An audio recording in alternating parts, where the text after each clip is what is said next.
Bueno, hermanos, que Dios les bendiga. Estos ensayos técnicos, ¿verdad? Porque también estamos saliendo, esta predicación se verá en otros países.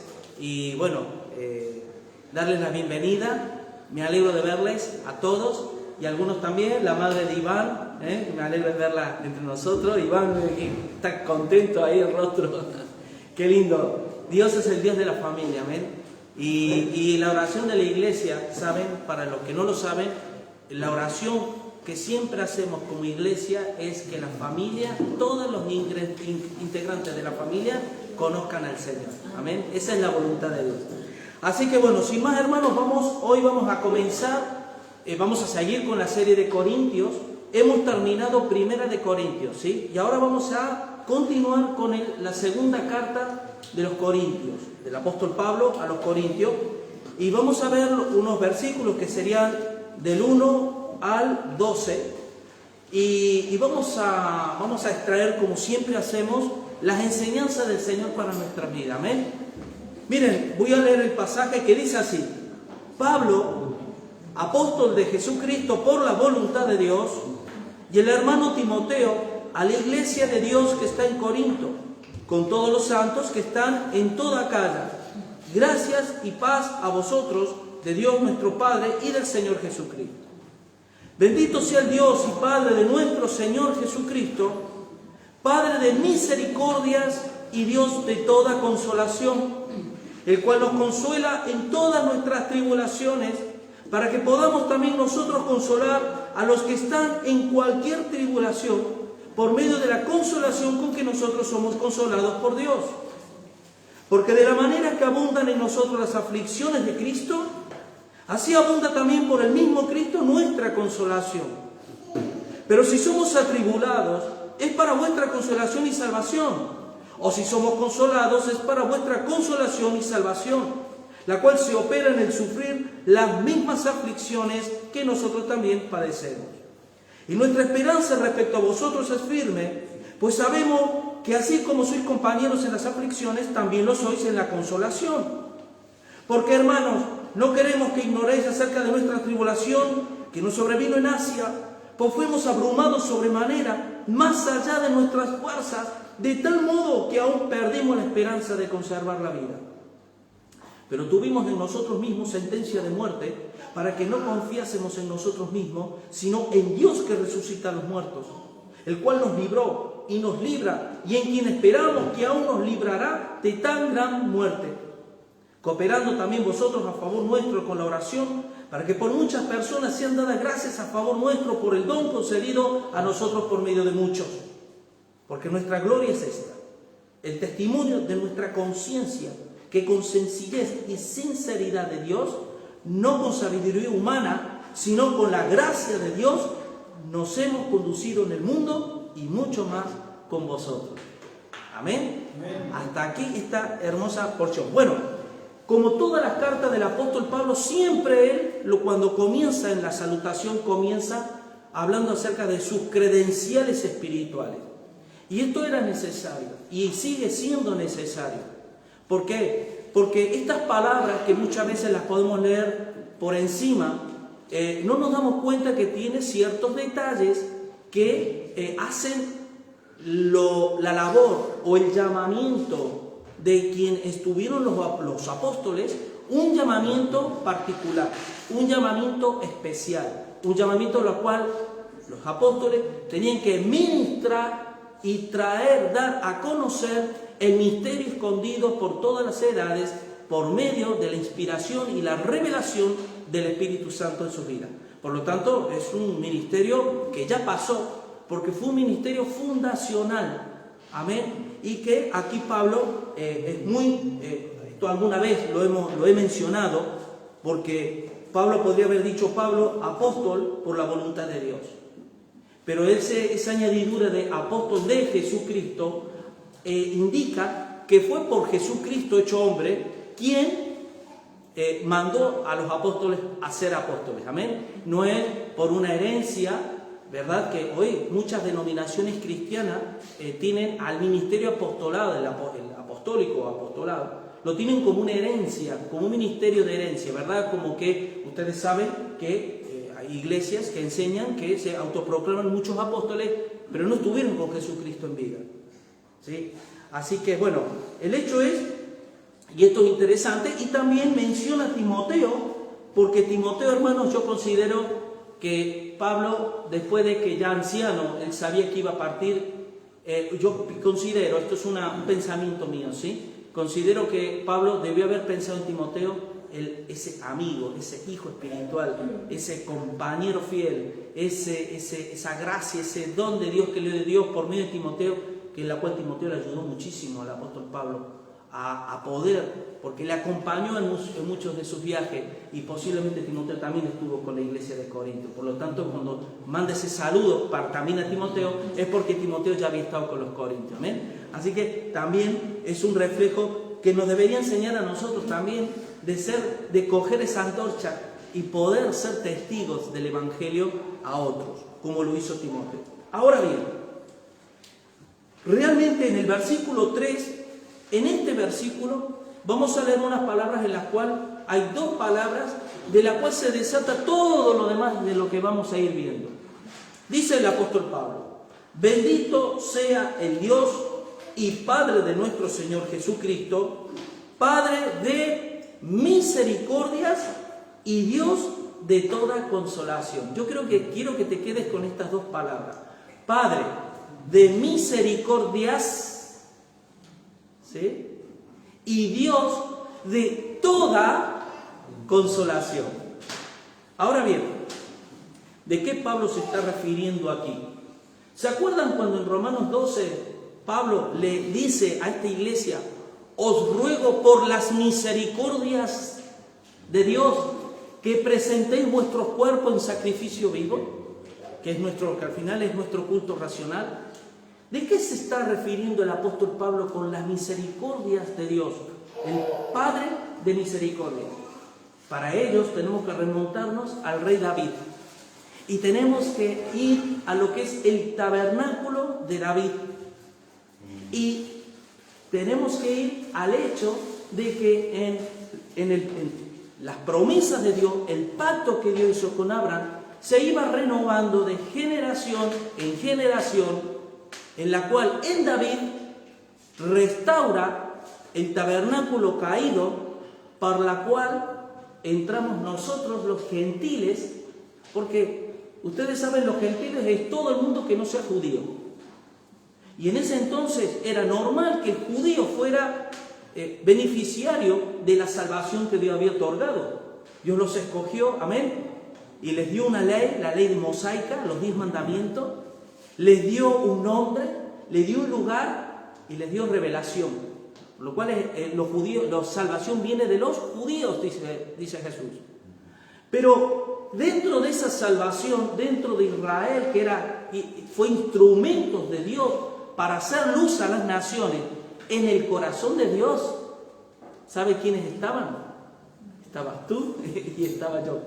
Estábamos aquellos que no éramos parte de la familia de Dios, que no éramos parte ni de lejos, que en este mundo venimos sin conocer a Dios, sin saber nada de Dios, pero que Dios sí ya nos conocía a nosotros, y que Dios ha puesto sus ojos en nosotros. Así que, fíjense, yo quiero que vayan conmigo a Hechos, y vamos a ver un poquito esto, porque vamos a ver, querido hermano, la misericordia que Dios tiene es una misericordia que se va renovando de generación en generación, y Él renueva su pacto, ¿sí? Capítulo 13.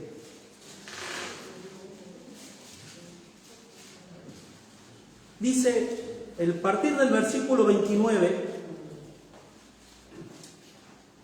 dice así, dice: mira, y habiendo cumplido todas las cosas que de él estaban escritas, quitándolo del madero, lo pusieron en el sepulcro. Estaba relatando, ¿verdad?, la muerte de Jesús.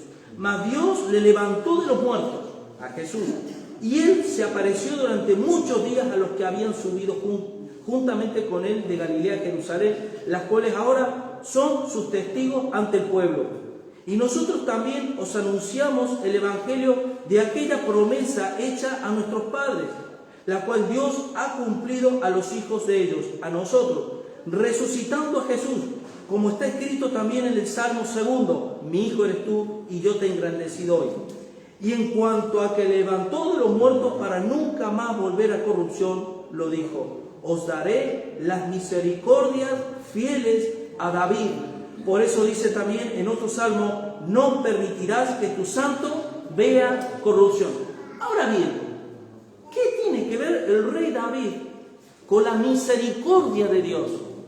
Ustedes se acuerdan, miren, vayan conmigo porque esto es interesantísimo, a Mateo capítulo 1. Mateo capítulo 1, cuando habla de la genealogía, acá hay un detalle muy curioso, hermano, para que vean ustedes al punto que llega la misericordia de Dios. Y yo ahora estoy simplemente hablando muy superficialmente de esto. Vamos a ir adentrándonos poco a poco, iremos metiéndonos de lleno. Y espero por la gracia de Dios que puedas, como me pasó y me pasa, de poder comprobar, no tan solo intelectualmente, sino espiritualmente, hasta cuánto Dios nos ama. Amén. Miren, en el versículo 1 dice, libro de la genealogía de Jesucristo, hijo de David, hijo de Abraham, punto.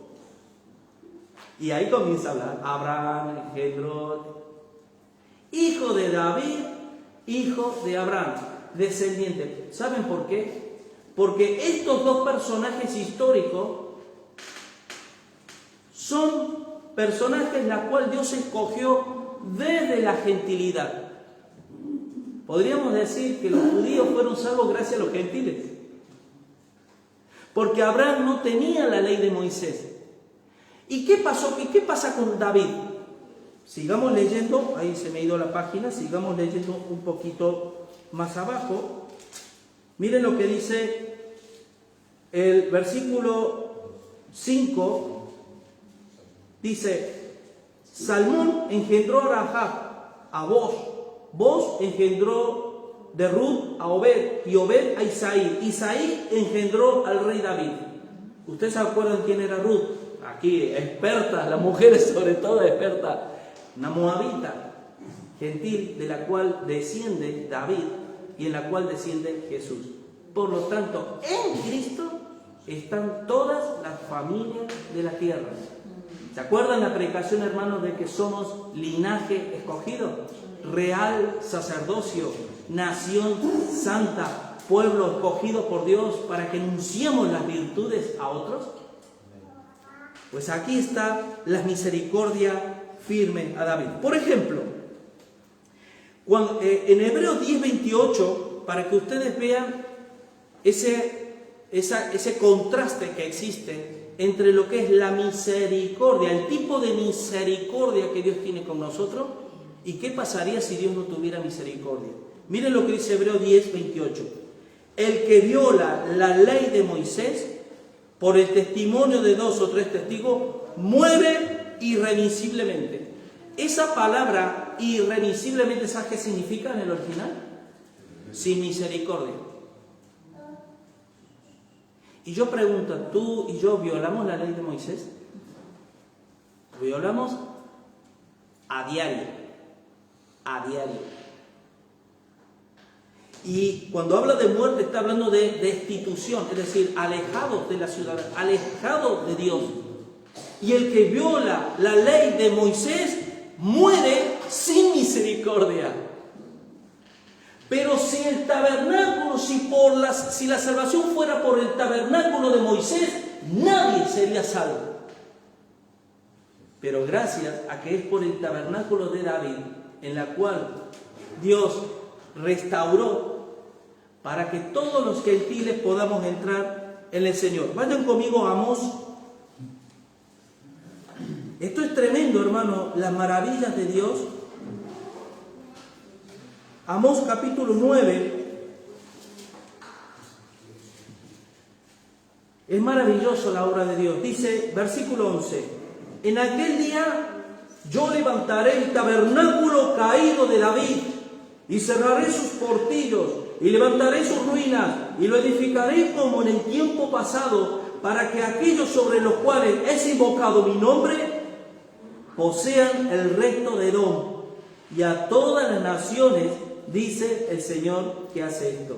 Y aquí vienen días, dice el Señor, en que el que ara alcanzará al segador, y el pisador de las uvas al que lleve la simiente, y los montes destilarán mosto, y los collados se derretirán.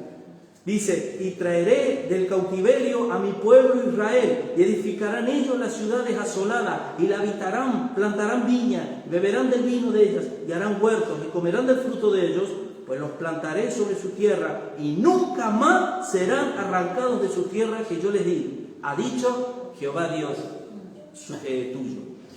Por lo tanto, querido hermano, volvamos a 2 de Corintios. Padre de misericordias. ¿Qué estaba diciendo el apóstol Pablo aquí? Querido hermano, que las misericordias de Dios en nuestras vidas se renuevan cada mañana. Cada día Dios renueva su misericordia en nuestras vidas. En Tito 3 dice que Él nos salvó, no por obras de justicia, sino por su misericordia. Y ustedes saben bien, querido hermano, que sin la misericordia de Dios no habría gracia. Y esto alguna vez yo lo expliqué.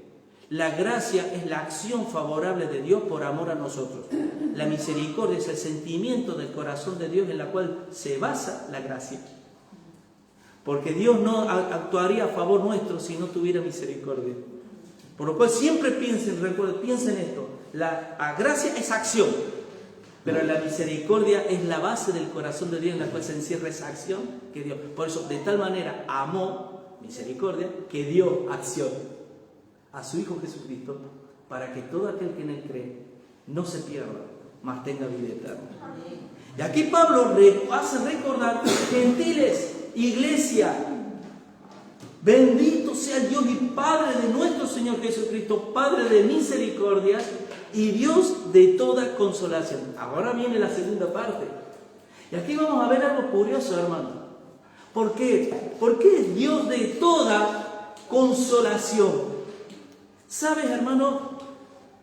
La consolación, la palabra consolación ocurre lo mismo que con la palabra paz. Para el occidental, nosotros la paz es ausencia de conflicto. Cuando estamos bien, nadie nos molesta, no tenemos conflicto con nadie, tenemos paz. Pero la palabra shalom, en hebreo, de ahí viene Salem, Jerusalén, ciudad de paz. La paz es el estado supremo del alma del hombre, en la cual procede de un conocimiento de su Creador. Nunca el hombre tendrá paz hasta que no conozca a su Creador. Y no estoy hablando de creer, estoy hablando de conocer. Por lo tanto, la palabra aquí pasa lo mismo con Dios de toda consolación. Pensamos que consolar es decir a una persona, tranquilo, no pasa nada, aquí estoy, ¿verdad? Eso es una partecita de lo que es la consolación. La palabra consolación es una palabra que es parecida al paracleto, paracaleo, que significa traer al lado de uno. Y ustedes saben una cosa, hermanos, cuando Jesús dijo, si me amáis, guardad mi mandamiento y yo rogaré al Padre y os dará otro consolador, paracleto. La palabra paracleto significa alguien que te ayuda, te aconseja, te cuida, te protege, lleva tus cargas, te guía, te aconseja, te cubre, te sostiene. Hoy cantamos, Él es nuestro sostén.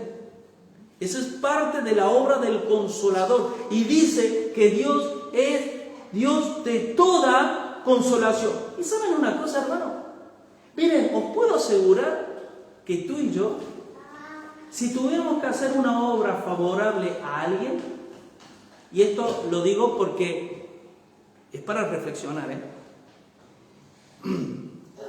Cuando Dios vio la condición de la raza humana y la vio tan perdida y desorientada como vio la tierra, vacía y desordenada, Pues resulta que en el plan salvífico de Dios no estuvo solamente, y escucha esto, no estuvo solamente el enviar a su Hijo Jesucristo para hacerse cargo de todos nuestros marrones. Amén.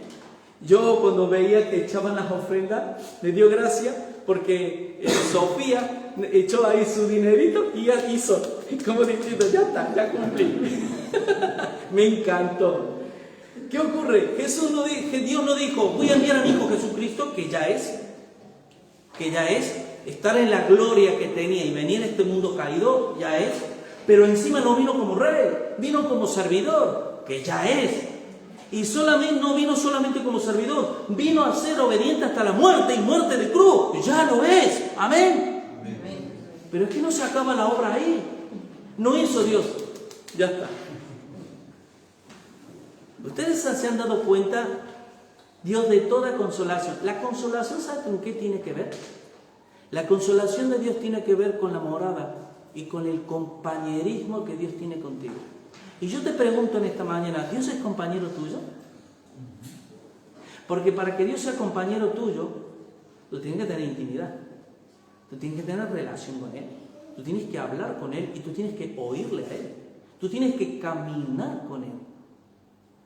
Si no pasa eso, entonces Dios no puede ser Dios de toda consolación. Porque cuando vengan las aflicciones y vengan los momentos difíciles, Dios no, aunque Dios esté, tú no lo vas a percibir. Y te puedo asegurar que Dios estará, pero tú no lo vas a percibir. Porque no hay ese compañerismo. Y Jesús, cuando Jesús le dijo a los discípulos, les dice, porque yo estaba con vosotros, yo os decía estas cosas. Pero ahora voy al Padre, pero enviaré al que estará con vosotros todos los días hasta el fin de los tiempos. Al Espíritu, que te voy a decir una cosa, al Espíritu, y esto tú y yo interpretémoslo y mirémoslo como sea, como el corazón nos dicte, pero es el Espíritu el que tiene que estar constantemente viendo mis pecados, viendo cuando miento, viendo cuando deshonro a Dios, viendo cuando no le obedezco, viendo cuando de mi boca salen palabras que no le glorifican. El Espíritu está ahí, no se va. No se va.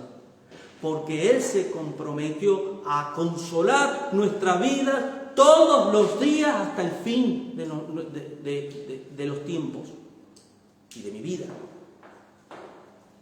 Estas dos palabras, el Padre de misericordias. ¿Por qué el Padre de misericordia?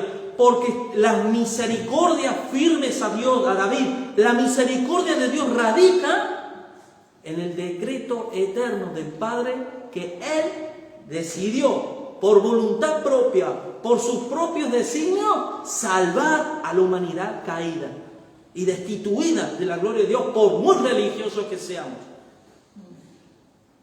Y por mucho que nos creamos que no somos tan malos. Dios vio la inmundicia, por eso dice que la justicia del hombre son como trapos de inmundicias para Dios. Es así como Dios lo ve. Ya Dios a Israel ya les prometía y les dijo, yo soy vuestro consolador. Que Israel no quiso obedecer. Como los seres humanos les damos la espalda a Dios constantemente y nos refugiamos en la conciencia de entender, de creer de que como no soy tan malo, no pasa nada. Y el peor pecado, ¿saben qué les dijo Jesús a los fariseos? Porque vosotros decís que veis, vuestro pecado permanece. Julio, cuando tú te justificas de que no eres tan malo, de que bueno, podría ser peor y no lo hay demás, hay pecado en ti y ese pecado te va a llevar a la condenación. Así que hay un contraste entre lo que es la misericordia, Padre de misericordia, porque en esa eternidad pasada Dios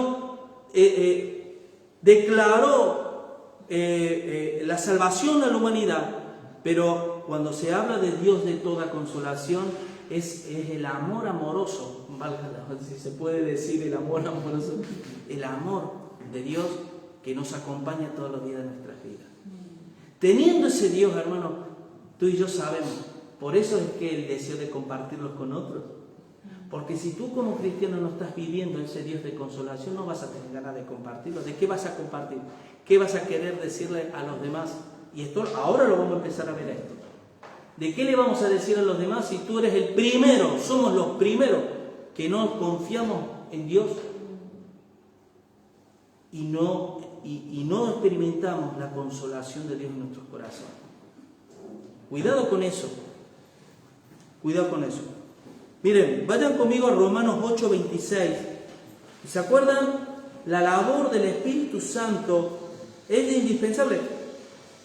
Y os digo la verdad. El Padre en su misericordia decreta. El Hijo obtiene y el Espíritu es el que aplica y es el que se compromete, el Espíritu de Dios, a estar con nosotros siempre, en las buenas y en las malas. Por eso la Biblia habla de no contristéis al Espíritu, el cual fuisteis sellados hasta el día de la redención. No contristéis al Espíritu Santo que está en vosotros, que fuisteis sellados hasta el día de la redención. Es decir, hay una morada eterna, permanente en nosotros, en la cual, sin darnos cuenta, y yo me pregunto, que no sé exactamente la respuesta, no la sé. A lo mejor más o menos puedo llegar a saber, pero no lo sé. Pero ¿puede llegar a ofender a Dios más el pecado de un hijo suyo que el del mundo? ¿En qué sentido? El pecado de la humanidad, hay una rebelión abierta, ¿verdad? Hay una separación. Pero en su pueblo, en sus hijos, y que nos da igual lo que Dios diga, y yo quiero vivir como a mí me da la gana. ¿De qué manera, hasta qué punto uno puede ofender a Dios, no? Pero miren la labor del Espíritu Santo. Dice, versículo 26, y de igual manera el Espíritu nos ayuda en nuestra ¿qué? Debilidad. Pero ahí está el punto, ya que vamos a seguir leyendo, pero este es el punto, hermano. Dice, el Espíritu nos ayuda ¿en qué? En nuestra debilidad. ¿Se acuerdan que les dijo el Señor a Pablo? Señor, quítame mi aguijón, ¿sí? Que me está bofeteando. ¿Y qué le dijo Dios? Bástate mi gracia, porque mi poder se perfecciona en la debilidad. Cuando yo soy fuerte, entonces Dios es débil. ¿Qué significa Dios débil? Que no puede actuar porque no le permito. Porque yo soy yo más yo. Y yo y mi opinión, yo y mis pensamientos, yo y mi parecer, yo y mi camino, yo. Y está Dios también, en mi vida, por ahí. Y está, mora, pero contristado constantemente. Contristado constantemente en mi vida. Porque no vivo una vida de obediencia. Y miren, sigue diciendo, y de igual manera el Espíritu nos ayuda en nuestra debilidad. Pues cómo de pedir como conviene, no lo sabemos hasta aquí. De aquí no está hablando, hermano, de pedir que Dios te dé un trabajo o que si estás enfermo pedir por la sanidad. Uno sabe y Dios sabe que esas peticiones son genuinas y están bien. Pero ¿a qué se refiere con que no sabemos cómo pedir como conviene? ¿A qué se está refiriendo ese pedir como no conviene, que debe ser como conviene? ¿Cuáles son las peticiones que convienen? Pedirle a Dios. Y la cual el hombre no sabe, el cristiano no sabe, pero para esto está el Espíritu Santo. ¿Sabes cuál es? Escucha esto. Tú y yo no nos damos cuenta, obvio, y Dios lo sabe, y lo tiene dentro del marco de su amor. Y es que, incluso en estos momentos es posible que algunos de nosotros estemos pecando mentalmente. Y nadie lo sabe, excepto Dios. Y como sigue diciendo, como el Espíritu lo escudriña todo. Miren, pues cómo hemos de pedir como conviene, no lo sabemos, pero el Espíritu mismo intercede por nosotros con gemidos indecibles.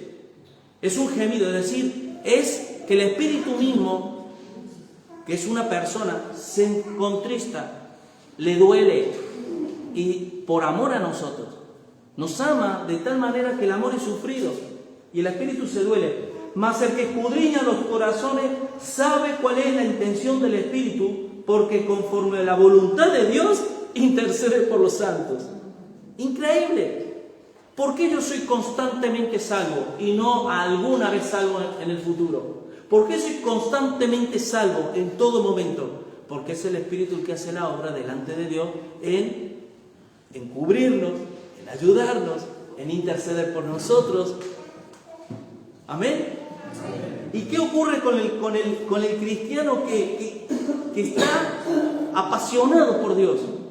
¿Qué pasa con el cristiano que ama a Dios de todo corazón? Es alguien que es beneficiario de muchas bendiciones de Dios que otros no pueden tener. Por falta de fe, por la mala actitud, por la ignorancia que hay en sus corazones. Así que, sigamos leyendo. Miren lo que dice, el versículo 5. El 4 dice, el cual nos consuela en todas nuestras tribulaciones, para que podamos también nosotros consolar a los que están en cualquier tribulación por medio de la consolación con que nosotros somos consolados por Dios. Escuchen esto. Aquí viene la parte práctica. Es decir, querido hermano, el Espíritu Santo es imprescindible que tú y yo experimentemos a lo largo de nuestra vida la consolación de Dios. ¿Alguna vez tú has visto y te has sentido guiado por el Espíritu? ¿Se acuerdan cuando dice que el Espíritu nos guiará a toda verdad? Esa es la labor del Paracleto, guiarnos. ¿Tú te sientes guiado por el Espíritu? ¿Te sientes ves que realmente tienes discernimiento de Espíritu? ¿Que sabes juzgar y distinguir lo que es bueno y lo que es malo? Porque si eso es así, entonces el Espíritu está haciendo la labor. Cuando yo no sé distinguir lo que es bueno y lo que es malo, porque no tengo luz, entonces el Espíritu Santo no está haciendo la obra en mi vida. Ahora viene lo práctico, el cual nos consuela en todas nuestras tribulaciones. ¿Para qué? ¿Para qué? Dice, para que podamos también nosotros consolar a los que están en cualquier tribulación, por medio de la consolación con que nosotros somos consolados por Dios. ¿Quieres que te diga una cosa? Aquí se ve claramente la vocación que debe tener un cristiano. ¿Para qué Dios nos llama?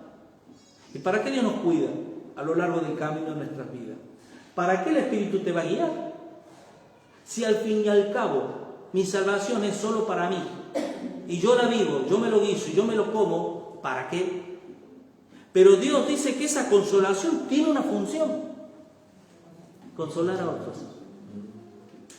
Y que la gente vea en mí y diga, wow, en medio de la tribulación, qué endereza tiene Julio. Y ni se inmuta.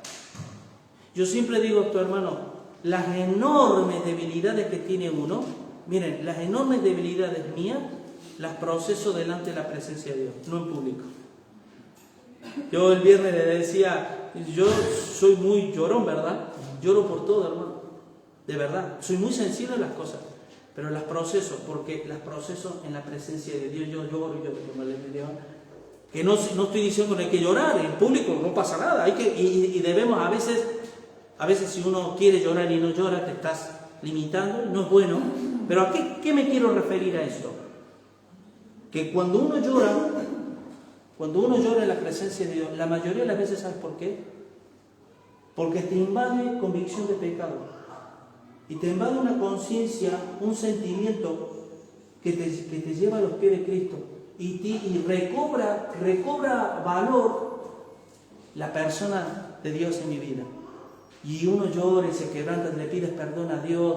Tienes esa intimidad con Dios. Ahora, cuando sales de tu recámara secreta, sales hecho un Goliat. Cuando entras, hermano, por eso el hombre, el poder del hombre está de rodillas.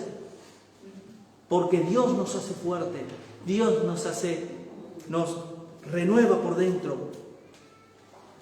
Así que miren lo que dice 1 Corintios 10:13. Porque aquí, ustedes saben que la palabra tentación y la palabra tribulación son sinónimos. Miren lo que dice, no nos ha sobrevenido ninguna prueba que no sea humana. Pero fiel es Dios, que no os dejará ser probados más de lo que podéis resistir, sino que dará también juntamente con la prueba la salida para que podáis soportar. Y uno puede decir, pero es que la tentación viene de la concupiscencia de la carne y demás, para que seas probado, porque necesitamos ser probados, porque mi vida espiritual tiene que estar a prueba de todo. Y uno puede hablar muy bonito, decir muchas cosas, y uno hacer muchas cosas, pero el fuego la probará. Y parte del fuego, ustedes saben que Dios es fuego consumidor, pero el infierno está lleno de fuego que consume a los que se pierden. ¿A que sí? Pues ese mismo fuego es el que purifica mi vida. Y es el que me prueba si de qué material yo realmente estoy hecho. Si estoy hecho de oro, de plata o de piedra preciosa, o de heno o de hojarasca. ¿Sí o no? Entonces, ¿qué ocurre? Vayan conmigo a Santiago, porque este es un texto bellísimo para que nosotros podamos ver, querido hermano, que cuando somos atribulados en todo, es porque Dios lo está permitiendo para nuestro bien. Porque de alguna forma Dios va a utilizar esas tribulaciones, esos problemas, esas que no sabes ni por dónde vienen y no sabes ni por dónde tirar. Dios lo está utilizando. Dios lo va a utilizar y lo está utilizando para generar un carácter y para sacar a la luz aquellas carencias que uno tiene y que uno dice, ya está ahí, bueno, ahora hay que apuntar hacia ello y hacer morir lo terrenal por las misericordias de Dios. Amén. Pero miren lo que dice el versículo 2 del capítulo 1 de Santiago. Hermanos míos, tened por sumo gozo cuando os halléis en diversas pruebas, sabiendo que la prueba de vuestra fe produce paciencia. Ahora vayan conmigo al versículo 12. Bienaventurado el varón que soporta las pruebas, porque cuando haya resistido la prueba, recibirá la corona de vida que Dios ha prometido a los que le aman. ¿Se dan cuenta, hermanos, que en el torbellino de la vida, aun cuando ya, miren,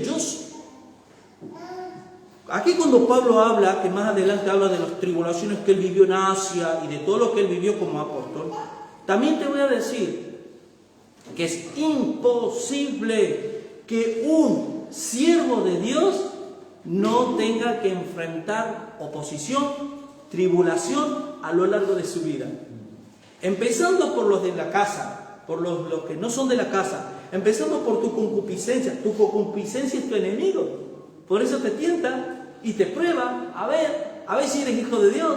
La tentación te dice, tú dices que eres hijo de Dios y que eres fiel y que obedeces. Y en la tentación dice, vamos a ver de qué material estás hecho. Y Dios lo permite, pero no te va a dejar más allá de lo que tú puedas resistir. Así que, hermano, cuando las pruebas, ¿cuál es la diferencia? De la que a nosotros llamamos tentación o prueba, que viene de adentro o viene de afuera. Viene del diablo, viene del mundo o viene de la carne. Pero de alguno de estos Dios va a permitir que seamos zarandeados. Así que, querido hermano, a los que aman a Dios, todas las cosas le ayudan a bien. Por lo tanto, las pruebas, las tentaciones, todo lo que nos viene, todos tus fracasos te van a ayudar. Nuestras caídas te van a ayudar. Tus problemones que tú dices, ya no sé, que yo ahora tiro la toalla, que no sé qué, te van a ayudar. Porque Dios, las pruebas de Dios, sabes que no son de decir, mira, yo te meto en prueba y a ver si sales solo. Eso no es la labor del Paracleto. La labor del Paracleto dice, Señor, yo te meto, yo te saco. ¿Quién te mete? ¿Quién permite que tú pases? Dios permite. Y Él permite unas cosas y otras cosas no las permite, porque si fuera por eso el diablo nos comería vivo a todos. Nos haría estragos con nosotros. Y no lo hace porque Dios no lo permite. Pero de los que permite, Dios ten garantía de que Dios te va a sacar en medio de esa tribulación. ¿Por qué? Porque si no, no serían padres de misericordias y Dios de toda consolación. Amén. Que la consolación no es que tú estás pasando por prueba, viene Dios, te consuela, pero tú sigues pasando la prueba. No, hermano, la consolación es que Dios te saca de la prueba. ¿Y te saca cómo? Victorias. Y no importa cuántas veces caigas. No importa cuántas veces redunda en el mismo pecado, en las mismas, no importa, Dios está contigo y Él es tu consolador. Y que nadie te puede acusar, nadie te puede condenar, porque Dios ya está contigo. Pero no nos creamos las mentiras del diablo. el derrotero, el decir ya no tal, el espíritu actual del mundo, la culpabilidad, el victimismo. Soy víctima de todo. Si yo, mira, los niños, los adolescentes, los jóvenes, si soy así es porque mi papá y mi mamá no me dieron. Si soy así es porque mi papá me tal. Si soy así es porque... Y por eso se habla de la generación de cristal, porque todos son pobres. Y hermano, desde que tú empiezas a tener uso de razón, conciencia y sabes las cosas y demás, te convierte en culpable. Cuando uno ya sabe que Jesucristo es el Señor y Salvador de mi vida y no le hago caso, me convierte en culpable. Y somos todos víctimas porque hemos sido engañados por el diablo, pero nos convertimos en culpables cuando, aun teniendo luz, no somos consecuentes con la luz. Porque ya no hay excusa. Y eso es extrapolarlo a todos los órdenes de nuestras vidas. Así que, velad y orad para que no entréis en tentación. ¿Por qué? Porque si yo no llevo una vida de orden, si yo no llevo una vida de relación con Dios, se va a cumplir algo. Si es necesario, tenga que ser afligido en diversas pruebas. Si es necesario. ¿Y cuándo es necesario? Cuando no velo, ni oro, ni busco, ni vivo. Entonces dicen, bueno, si no le he suplido por medio de la relación que tiene conmigo, yo se lo voy a suplir por otro lado. ¡Fuego! En tu vida. Y me río porque me estoy acordando de mí, de muchas cosas que Dios ha hecho para hacer mi vida fuerte, zaranda, ¿sí? Cribando mi vida, pasándola por el yunque, el agua, el fuego, pero hoy cuando miro atrás, agradezco a Dios por esa hora en mi vida. Por eso, tened por sumo gozo cuando os halléis en diversas pruebas, sabiendo que la prueba de vuestra fe produce esa paciencia que yo sé que tú y yo no tenemos. No tenemos la paciencia suficiente como para saber soportar todo lo que nos viene. Por eso, sigamos leyendo en 2 Corintios. Por eso Pablo habla de sí mismo. Porque os digo una cosa, lo que Pablo sufrió, lo sufrió por el llamamiento que él tenía. Si mi llamamiento en el Señor es esto, pues estos serán las tribulaciones y las pruebas por las cuales yo tendré que estar preparado a sufrir. Si mi llamamiento es esas son las pruebas del sufrimiento por las cuales yo tendré que estar preparado a sufrir. Miren lo que dice: porque de la manera que abundan en nosotros las aflicciones de Cristo, así abunda también por el mismo Cristo nuestra consolación. ¿Qué está diciendo Pablo? ¿Qué dice en Filipenses 1:29? Que Dios os ha concedido que no solamente creáis en Cristo, sino que padezcáis por Él. Y a veces eso le dice, no, Jesús es mi Señor, pero es tu Salvador, es mi Salvador, pero es tu Señor. Porque si es tu Señor, el siervo no es mayor que su Señor. Y si al Señor lo crucificaron, ¿qué piensas que van a hacer con el siervo? Estate preparado. A no ser que mi vida no refleje el siervo, ser siervo de Dios. Y al no reflejarse el siervo de Dios, pues el diablo ni te va a tocar porque ya te tiene. Entonces tú vas a vivir tu vida, pasando por ahí. Pero esa es la cuestión. Miren, versículo 6. Pero si somos atribulados, es para vuestra consolación y salvación. O si somos consolados, es para vuestra consolación y salvación, la cual se opera en el sufrir las mismas aflicciones que nosotros también padecemos. Miren, querido hermano, aunque no nos guste y aunque nos esforcemos, espiritualmente no podemos dar lo que no tenemos. Si yo no tengo experiencia de vida, ¿yo qué voy a aconsejar? Si yo no soy experimentado en quebranto, ¿en qué voy a consolar? ¿Me explico? Si tú estás pasando por tribulaciones, ¿sabes para qué es? Para que pruebes la consolación de Dios. Porque si tú no tienes prueba, ¿para qué ser consolado? Por eso dice, nuestra tribulación para vuestra consolación y salvación. Mi consolación para vuestra salvación. ¿Por qué? Porque ese trabajo que el Espíritu Santo, ¿saben una cosa? Los hombres, los seres humanos, somos dones en el mundo. Somos dones, son regalos de Dios al mundo y en especial a la iglesia. Pero si ese don no es purificado, si ese don no es trabajado por Dios, se hace inservible. A ver, tú y yo somos cuchillos, pero no es lo mismo un cuchillo de esto que es para untar, que esto lo puede hacer hasta con el dedo si quiere, a un cuchillo filoso, ¿verdad? Que hace ese... Los dos son instrumentos. Pero, entonces Dios tiene que...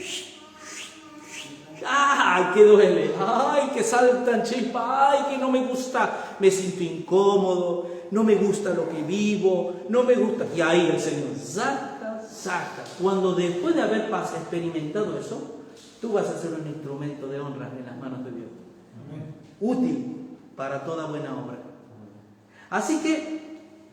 Versículo 7 dice, y nuestra esperanza respecto a vosotros es firme, pues sabemos que así como sois compañeros en las aflicciones, también lo sois en la consolación. Aquí Pablo le dice a la iglesia, bueno, sabemos que ustedes esto en parte lo están entendiendo, ¿sí? Pero mira lo que dice, ¿ustedes se acuerdan 1 Pedro 2:5?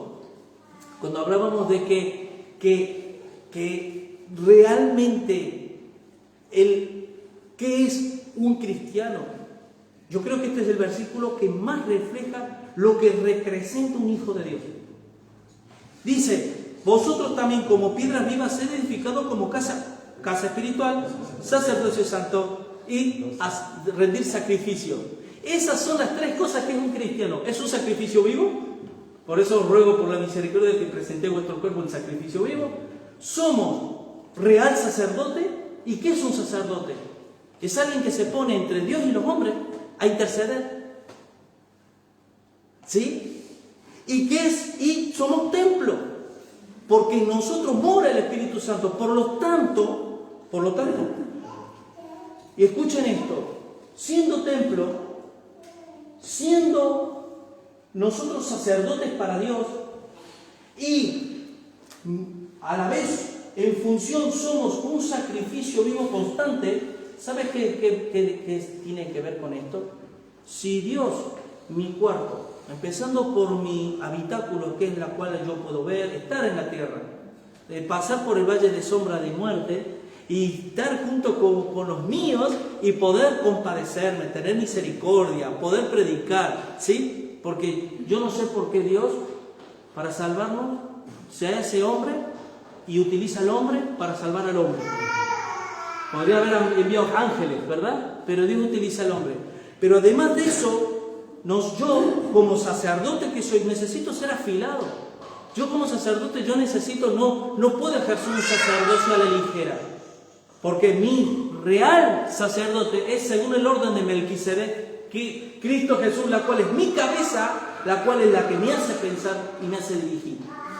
Por lo tanto, yo no soy soldado a mi propia expensa. Soy por Cristo, soy por Dios, porque Él me llamó, porque Él me santificó, porque me lavó. Él me envía, me llama y me envía, y me prepara, me santifica. Por lo tanto, es un proceso en nuestras vidas. Y eso es importante entenderlo, hermanos.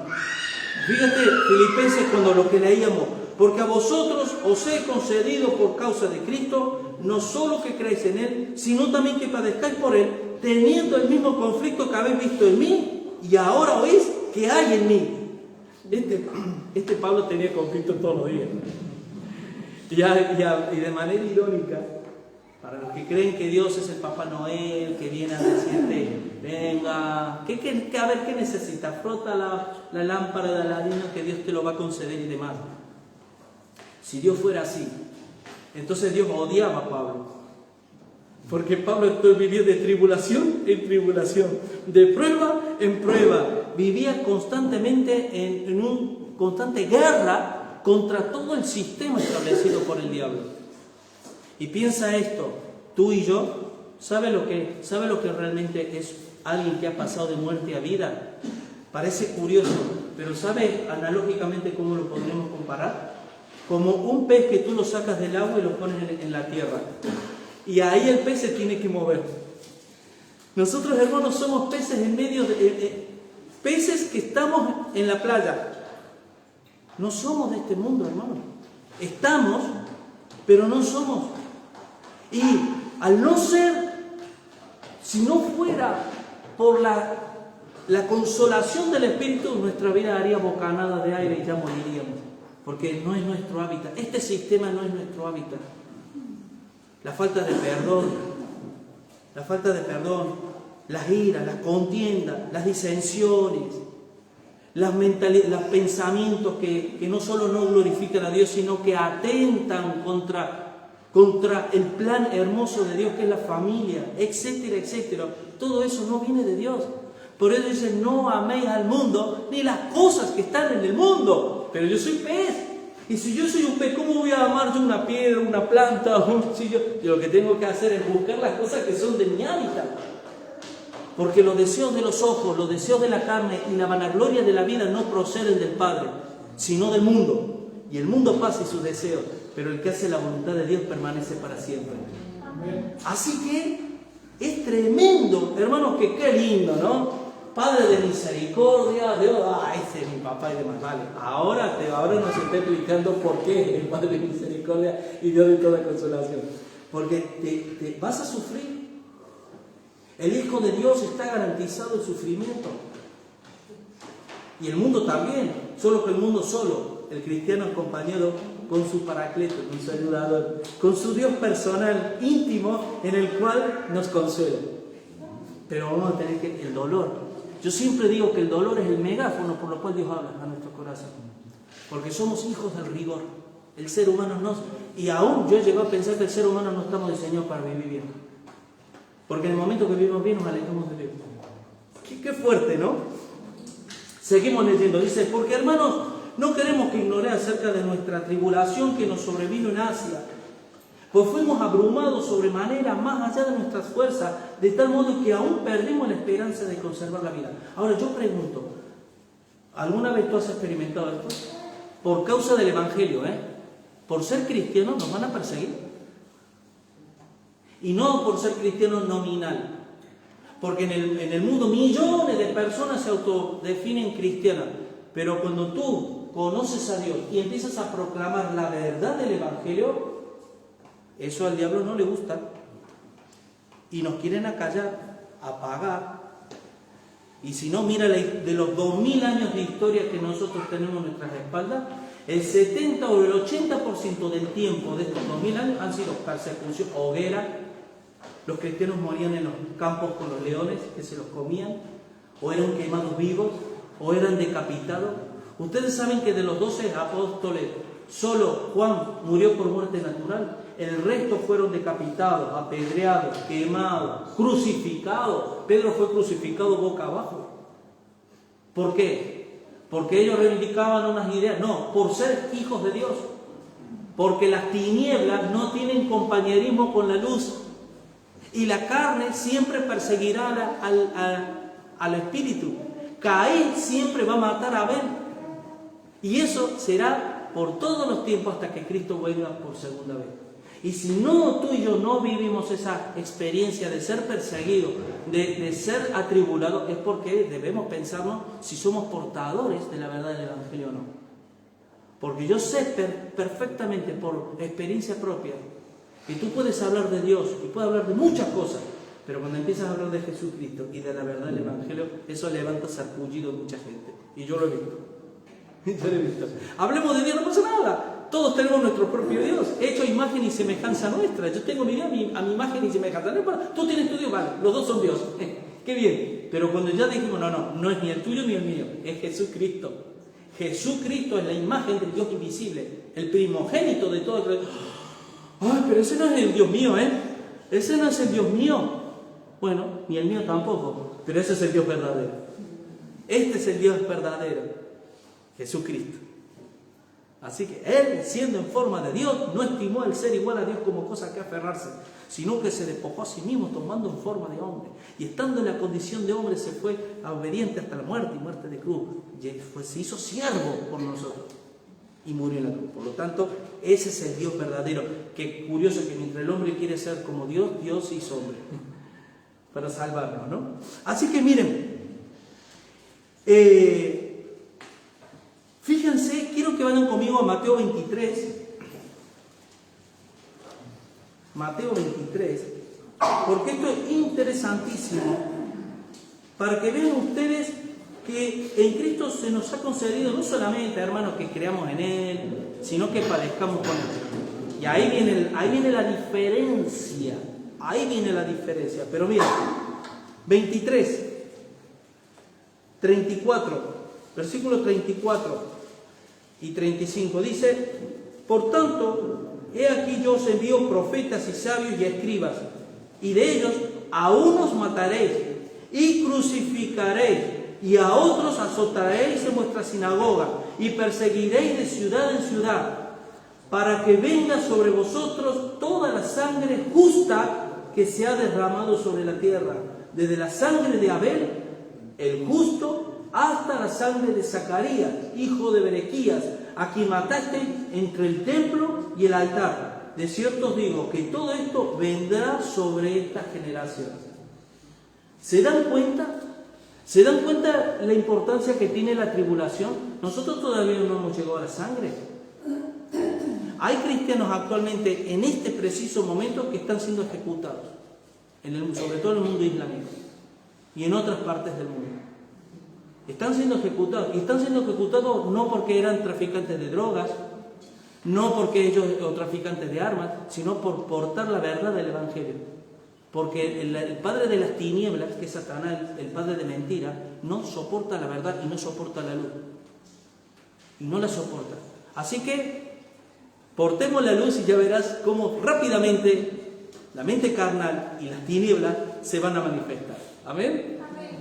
Así que, bueno, también vayan conmigo a Hebreos 12, porque acabamos de leer el testimonio de los mártires. Ustedes saben que la palabra mártir significa testigo. Y no hay mayor testigo que un mártir, que alguien que muere por la causa. ¿Sí? Porque todos podemos hablar de todo, pero como os decía, ahí nos prueba de qué material estamos hechos cuando somos sometidos por fuego. Y nadie está capacitado, queridos hermanos, nadie estamos capacitados para pasar por el fuego y salir inmune.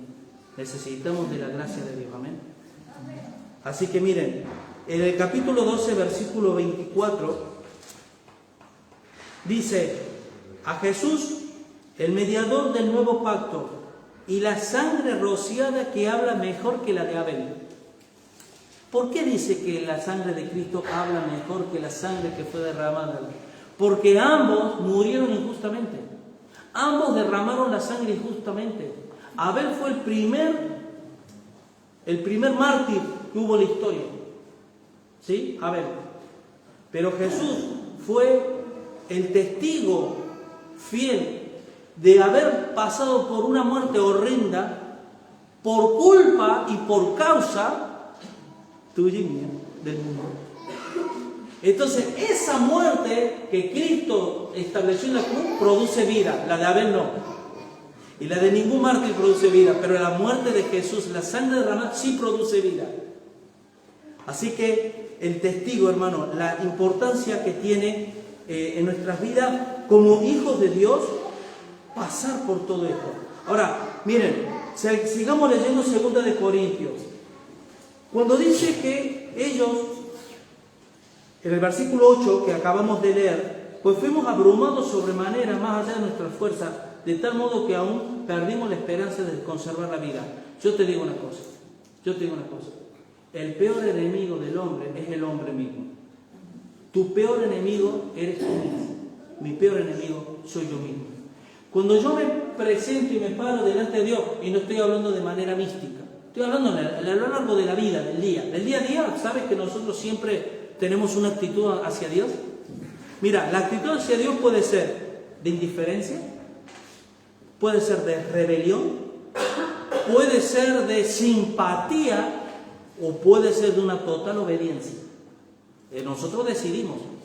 Cuando mi relación con Dios es una relación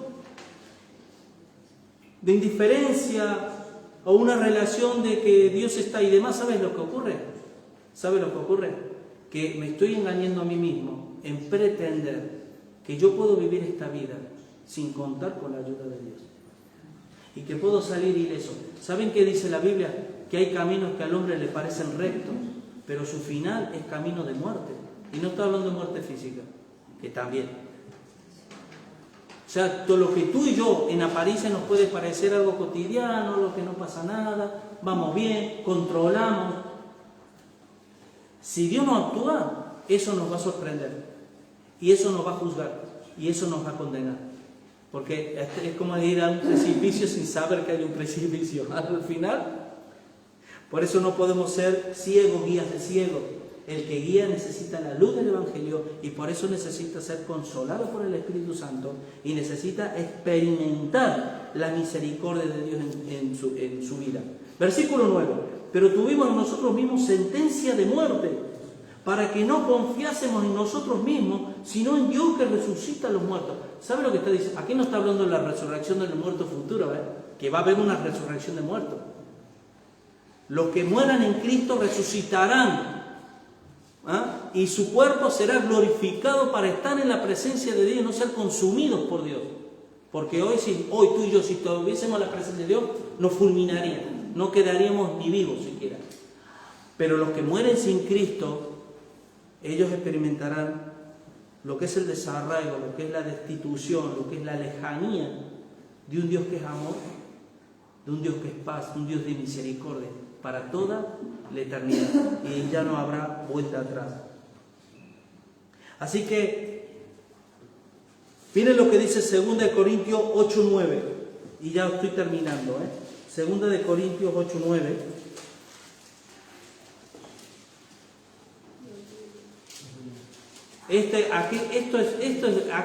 Este principio y este misterio se encierra en la vida espiritual. Dice: porque ya conocéis la gracia de nuestro Señor Jesucristo, que por amor a vosotros se hizo pobre, siendo rico, para que vosotros con su pobreza fueseis enriquecidos. Aquí no está hablando de dinero, Aquí no está hablando de pobreza de dinero. Aquí está hablando que la riqueza espiritual de Cristo era la gloria de Dios. Y Él se hizo pobre, viniendo a este mundo, se hizo pobre espiritualmente. Bienaventurados los pobres en espíritu, porque de los tales es el reino de los cielos. Y en esa pobreza nosotros nos enriquecimos espiritualmente. Ahora, yo voy a pretender como cristiano obviar las persecuciones, obviar el dolor. No podría, hermano. Así que, y termina diciendo ya estos últimos versículos: el cual nos libró y nos libra, y en quien esperamos que aún nos librará de tan grande muerte. Fíjense la experiencia de Pablo, la de que habrá batallado, que hubo un momento que lo dieron por muerto y lo sacaron, lo arrastraron, sacaron de la ciudad como muerto. Ese es el que va a heredar la gloria eterna. Imagínense un hombre muerto ahí, después de haber sido apaleado. ¿Quién es ese? ¿Quién es ese que lo han matado? No, este va a ser uno de los que va a ministrar la presencia de Dios en toda la eternidad. ¿Qué? Por eso es normal que hoy llamen bueno lo que es malo y malo lo que es bueno. Porque es que Dios es curioso. Dios rompe los esquemas. Si Dios no te rompe los esquemas, es porque tú estás posicionado en tu propia verdad, que no es verdad, es una mentira. Amén. Pero miren, y dice, y nos librará, tenía esa certeza. La experiencia de Pablo decía: mira, de las que me libró Dios, seguro que me va a seguir librando, porque tengo que terminar de cumplir el ministerio por el cual Él me ha llamado. Cooperando también vosotros a favor nuestro con la oración, para que por muchas personas sean todas gracias a favor nuestro, por el don concedido a nosotros por medio de muchos. Miren, el versículo 12 viene a concluir todo esto que venimos hablando, el por qué Dios es Padre de misericordia y Dios de toda consolación, y que luego en la práctica, hermanos, nosotros vamos a pasar por tribulación para que podamos consolar a otros. Miren lo que dice el versículo 12: porque nuestra gloria es esta. Aquí concluye Pablo. La palabra gloria significa apariencia, opinión, ¿sí?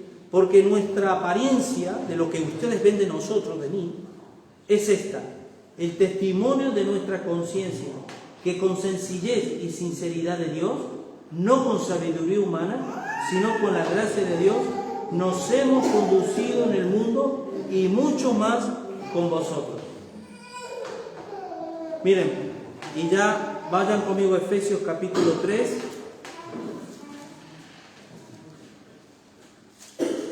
Miren lo que dice. Capítulo 3, a partir del 1, dice: por esta causa yo, Pablo, prisionero de Cristo Jesús, por vosotros los gentiles. ¿Se dan cuenta el porqué de las tribulaciones? Si yo soy tribulado, ¿sabes para qué? Para que yo no me gloríe en la carne, porque el día que yo me gloríe en la carne, ustedes dejan de ser salvos. Porque no les puedo predicar el Evangelio bajo mi fuerza y bajo mi poder, sino bajo la gracia de Dios. Dice: si es que habéis oído de la administración de la gracia de Dios, que me fue dada para con vosotros, que por revelación me fue declarado el misterio, como antes os he escrito brevemente, leyendo lo cual podéis entender cuál sea mi conocimiento en el misterio de Cristo. Y el versículo 7, un poquito más adelante, dice: de cual yo fui hecho ministro por el don de la gracia de Dios, que me ha sido dado según la operación de su poder. ¡Wow! Hermanos, ¿saben en qué concluimos en todo esto? Dos cosas importantísimas. Lo primero, más vale que tú sepas bien para qué estás en esta tierra.